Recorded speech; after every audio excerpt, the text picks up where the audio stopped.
Hi, this is Dan Cortopassi of TSG Multimedia, and today I'm reviewing an N-scale MP36PH from Kato. This engine in the Caltrain scheme is part of their Kobo custom line. It has an MSRP of $185.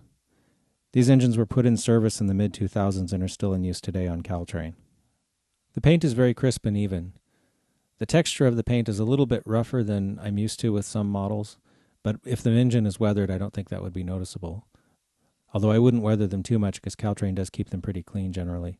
The little squares along the sill are meant to be warning stickers. It's not chipping paint.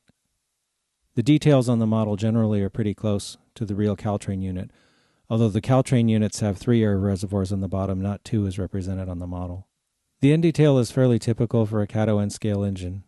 It does have MU hoses. The plow on the engine is too small for a Caltrain unit. The real Caltrain units have bigger plows. The model is equipped with Kato knuckle couplers on both ends. Both couplers were low according to the Microtrain's height gauge. All 8 wheels pick up electricity and all 4 axles are powered. All of the wheels were engaged according to the NMRA standards gauge. The engine weighs 4.3 ounces, and I registered 0.3 ounces of drawbar pull on my force gauge.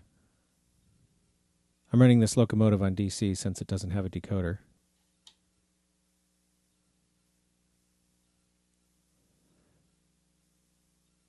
Runs pretty smooth and quiet as I'd expect from Kato.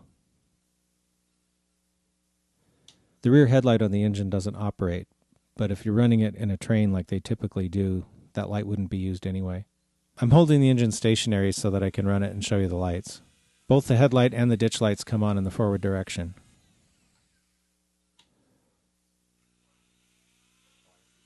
And when it's going backwards, the red lights come on, which is pretty much how they operate on Caltrain.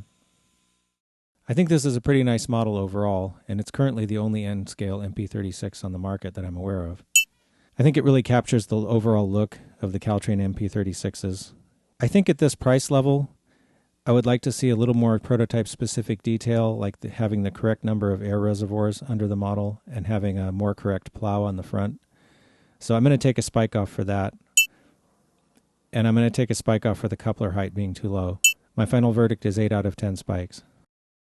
If you or your company make a product that you'd like us to review, please drop us a line at reviews@tsgmultimedia.com.